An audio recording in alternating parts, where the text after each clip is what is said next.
आशा करता हूँ आप सब बहुत अच्छे होंगे। मेरा नाम है सिद्धांत अग्निहोत्री। स्टडी ग्लोस पे आपका बहुत बहुत स्वागत है। प्रधानमंत्री का कश्मीर दौरा दोस्तों बड़ा ही इंपॉर्टेंट रहा है। आप देख सकते हैं कश्मीर की जितनी बड़ी पार्टीज हैं उन सब से मुलाकात की। 14 लीडर से मुलाकात की है, आप तस्वीरों में देख सकते हैं। और ये ऑल पार्टी मीटिंग है ऑन जम्मू एंड कश्मीर। तो ये 370 5 अगस्त 2019 को 370 जो है वो ख़त्म किया गया। और उसके बाद सरकार ने वहाँ पे पूरा कंट्रोल ले लिया, कर्फ्यू लगा दिया, जिसके तहत ये सारे नेताओं को भी जेल में बंद कर दिया। लेकिन अब कश्मीर धीमे धीमे खुल रहा है।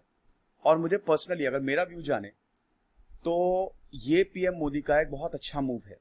मेरे ख्याल में लीडर्स को ऐसा होना चाहिए। वैसे तो मोदी जी के ऊपर ये आरोप रखता है कि वो मिलते नहीं हैं, और मेरा भी कहीं ना कहीं यही मानना है कि वो कई बार चीज़ों को बहुत ऐसा नहीं कि एक्टिवली पार्ट ले रहे हैं, है ना। हो रहा है तो होने दो।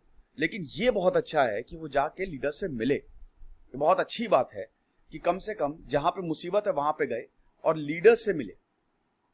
तो 14 लीडर्स मोदी जी से मिले। अब क्या बात हुई, मीटिंग में क्या हुआ, हम इस लेक्चर में जानेंगे। चैनल को यार सब्सक्राइब कर दो सबसे पहले। यार एकदम ग्रोथ रुक सी गई है, मुझे पता है मैं यूट्यूब पे नहीं आ पा रहा हूं। अच्छा, एक चीज और कि मैं संडे को लाइव आ रहा हूं। अभी तक का सबसे बड़ा अनाउंसमेंट है, सबसे बड़ा। और आप सबको संडे को रात 9 बजे आना है। सेट कर लो एकदम, ओके। इंस्टा पे मुझे फॉलो करो और टेलीग्राम पे आओ। तो मीटिंग है ये, 2 साल बाद जम्मू एंड कश्मीर में मीटिंग हुई है। और नरेंद्र मोदी ने सारी पॉलिटिकल पार्टीज को बुलाया है। 14 लीडर से मुलाकात हुई, जिसमें 3 तो नेशनल कॉन्फ्रेंस के ही लीडर थे, ठीक है। फारूक अब्दुल्ला, उमर अब्दुल्ला, पीडीपी चीफ महबूबा मुफ्ती, यही तो सबसे बड़े थे। कांग्रेस भी थी। तो अब सबसे बड़ी बात यह थी कि देखिए मीटिंग ठीक हुई, अच्छी हुई। यहां पे जो लीडर्स हैं वो बता रहे हैं कि मोदी जी ने हम सबको सुना पहले, और उसके बाद बोला कि चीज़ों को कंट्रोल में किया जाएगा, हम लोगों के लिए काम करेंगे। फिर पूरा सुनने के बाद सारे लीडर्स ने अपने अपने सुझाव दिए, और उसके बाद मोदी जी ने बताया, मांग यही थी कि सबसे पहले तो हमको 370 वाला, सारी पार्टीज ने, लेकिन कुछ पार्टीज कह रही थी कि 5 अगस्त 2019 से पहले जो स्टेटस है वो एक तो वो दे दें। दूसरी चीज, स्टेटहुड, यूनियन टेरिटरी नहीं, पूर्ण राज्य का दर्जा दे, और इलेक्शन करवाएं। That's it. जल्द से जल्द इलेक्शन हो। तो ये 2 मुद्दे रहे। उसके बाद बहुत सारे लोगों ने प्रोटेस्ट भी किया। महबूबा मुफ्ती ने बड़ा ही विवादास्पद बयान दे दिया कि भारत को कश्मीर मुद्दे पे पाकिस्तान से बात करनी चाहिए। इस पे बड़ा प्रोटेस्ट हुआ। उसके बाद इसी बयान पे डोगरा कम्युनिटी ने बहुत ज्यादा प्रोटेस्ट किया। भाई देखो, कश्मीर का इतिहास क्या है? कश्मीर का इतिहास तो मॉडर्न है ना।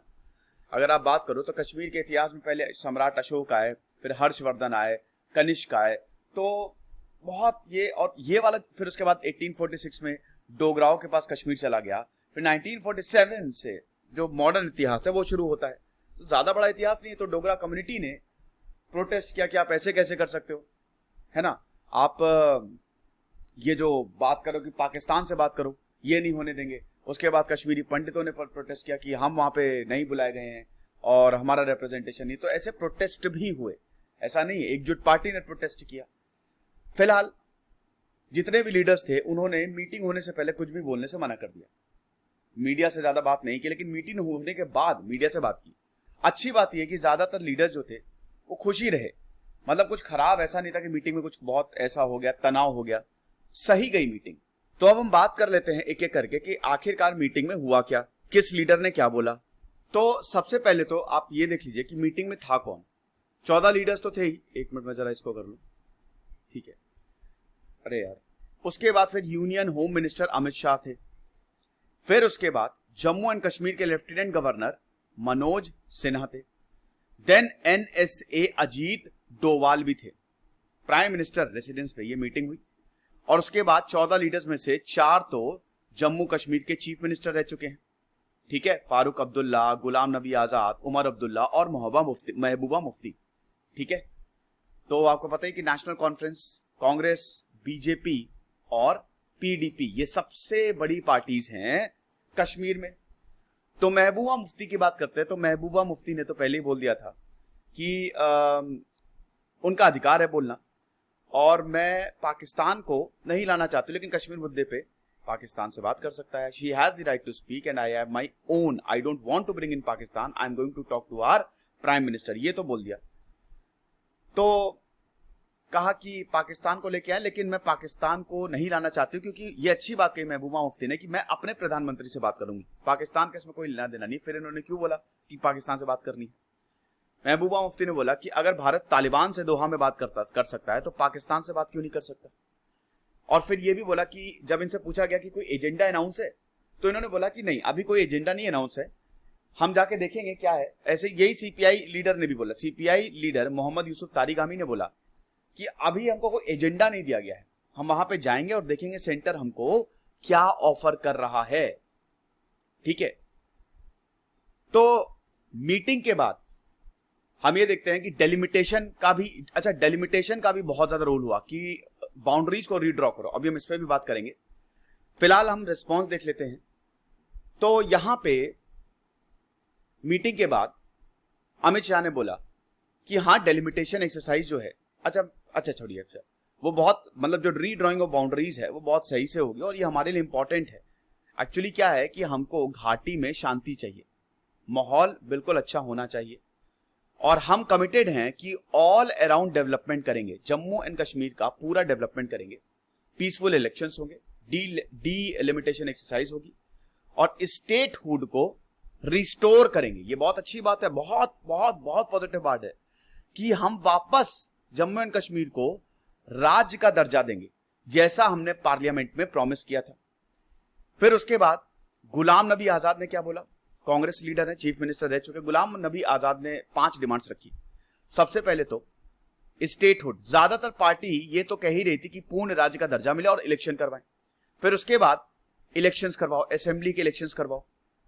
तीसरी ये थी कि वही, मतलब इलेक्शंस करवा के डेमोक्रेसी को स्टोर करवाओ। तीसरी बहुत अच्छी, बहुत जरूरी बात कि कश्मीरी पंडित का रिहैबिलिटेशन हो, ऐसा माहौल बनाए कि कश्मीरी पंडित वापस लौटें। चौथी पॉइंट ये था कि जितने भी पॉलिटिकल प्रिजनर्स हैं, सॉरी प्रिजनर्स नहीं बोलूंगा मैं, पॉलिटिकल डिटेनीज हैं, उनको रिलीज किया जाए। और उसके बाद last but not the least कि डोमिसाइल रूल्स पे बात की। तो ये 5 डिमांड्स थी गुलाम नबी आजाद की। फिर उसके बाद पीपल कॉन्फ्रेंस के लीडर मुजफ्फर हुसैन बेग ने बोला कि जो मीटिंग थी वो एक पॉजिटिव थी। ये भी बहुत अच्छी बात है कि लीडर्स बोल रहे हैं मीटिंग पॉजिटिव और कॉर्डियल थी, अच्छी रही। और पीएम मोदी ने ये एश्योर किया कि जम्मू एंड कश्मीर में शांति लाने के लिए, शांति तो है ही, लेकिन सब कुछ सही करने के लिए he'll do everything। जितने भी लीडर्स थे उन्होंने बोला कि स्टेटहुड, ये तो एक सुर में सबने बोला। अब देखिए, अगर एक सुर में सब बोल रहे हैं तो यानी कि सरकार को बात सुननी चाहिए, स्टेटहुड लेके आए और डीलिमिटेशन का जो प्रोसेस है वो सबसे पहले कंक्लूड हो। सैटिस्फैक्टरी मीटिंग थी ये और कंप्लीट यूनानिमिटी थी, मतलब हर किसी ने एक सुर में बोला, एक तो स्टेटहुड और दूसरा रिस्टोरिंग पीस, शांति आए जम्मू एंड कश्मीर में। फिर उसके बाद कांग्रेस प्रेसिडेंट गुलाम अहमद मीर, कश्मीर कांग्रेस प्रेसिडेंट, उन्होंने बोला कि भाई स्टेटहुड लेके आओ, क्योंकि अभी राज्य के लोग एकदम शॉक में हैं 2019 के बाद से। तो हम प्रधानमंत्री मोदी जी के इस डिसीजन का वेट करेंगे। साथ ही साथ आपको बता दूं कि सिक्योरिटी फोर्सेस को जम्मू एंड कश्मीर में एकदम हाई अलर्ट पे रखा हुआ है। Modi ji PAGD, people alliance for Gupkar declaration, जो कि एक तरीके से main stream party, Jammu and Kashmir की जितनी भी मेन स्ट्रीम पार्टीज हैं, इन सबको, जो लीडर्स हैं ना, सबको एक PAGD बोला जाता है। ये भी मिलेंगे नई दिल्ली में। तो सेंटर जो है वो सबसे पहले इनसे बात करेगा और उसके बाद जो भी होगा वो किया जाएगा। अच्छा, पीएम मोदी जी ने क्या बोला, मतलब नरेंद्र मोदी ने क्या बोला? उन्होंने कहा देखिए सब कुछ होगा, आप स्टेटहुड की मांग कर रहे हैं, हम आपको स्टेटहुड देंगे, वादा है, लेकिन थोड़ा सा वेट करिए, जब वक्त आएगा तो हम स्टेटहुड दे देंगे।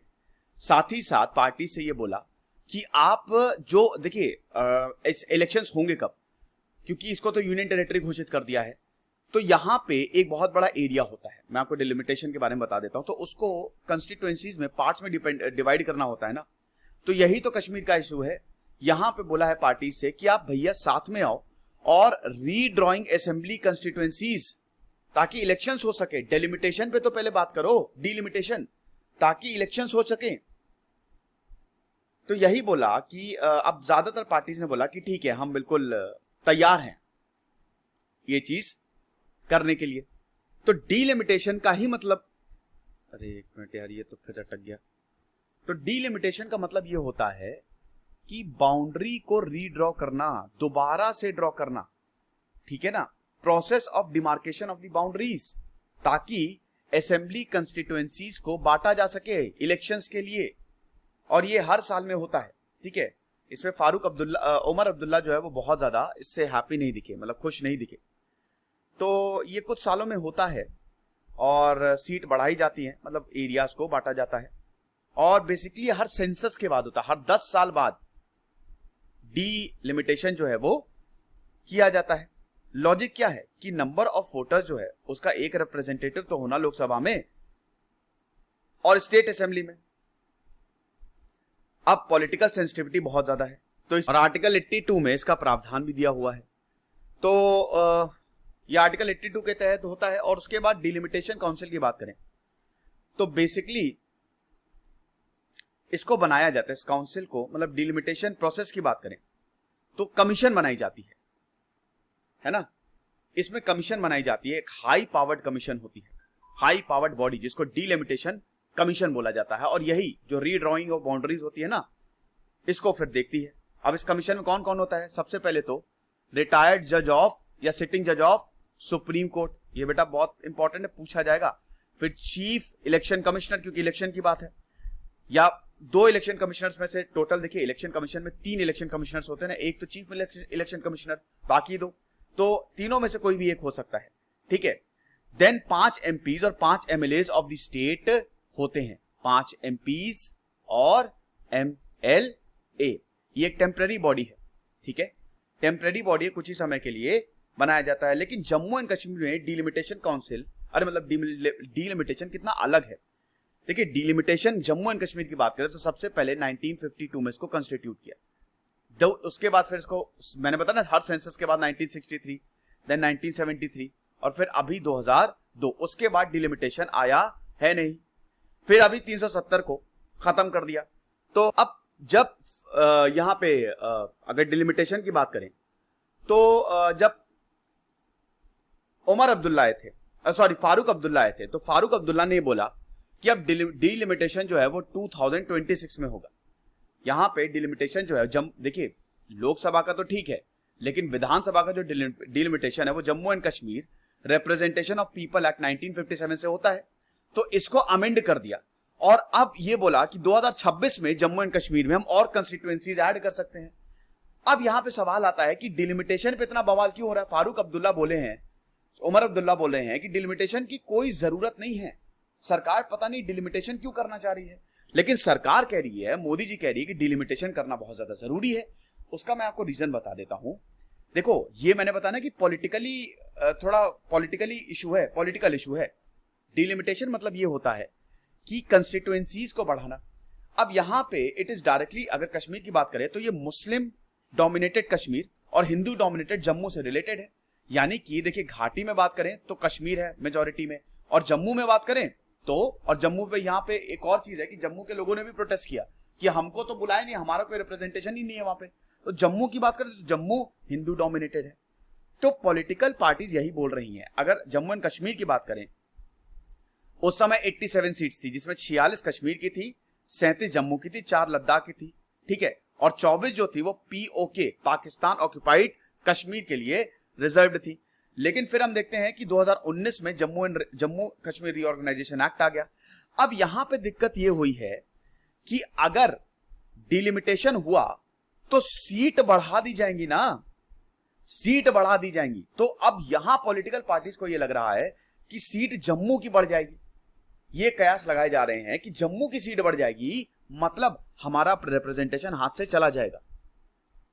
तो इसीलिए हम ये देखते हैं कि यहां पे पॉलिटिकल पार्टीज का थोड़ा सा ये है, और सरकार कह रही कि डिलिमिटेशन जल्दी करवाओ। अभी अगर बात करें तो डिलिमिटेशन कमीशन जो है, it is headed by retired supreme court जज रंजना प्रकाश देसाई, और 5 मार्च अभी मतलब 5 मार्च को खत्म हो जाएगी। हालांकि कोविड-19 पैंडेमिक की वजह से इसको एक्सटेंशन दिया गया, ठीक है। तो ये चीज है। अब देखेंगे दोस्तों आगे क्या होता है। फिलहाल ये मीटिंग में हुआ तो 2 मेन मुद्दे हैं। सबसे पहले तो 3 मेन मुद्दे, डिलिमिटेशन काउंसिल, डिलिमिटेशन का, ठीक है। दूसरा, तुरंत ही असेंबली इलेक्शंस करवाओ। तीसरा, स्टेटहुड, तुरंत नहीं मतलब इलेक्शंस। तीसरा, स्टेटहुड। तो इस पे प्रधानमंत्री मोदी ने चर्चा की है, और जितने भी लीडर्स हैं जिनसे मीटिंग हुई उन्होंने साथ दिया। खुश रहिए, पढ़ते रहिए और चैनल को सब्सक्राइब करिए।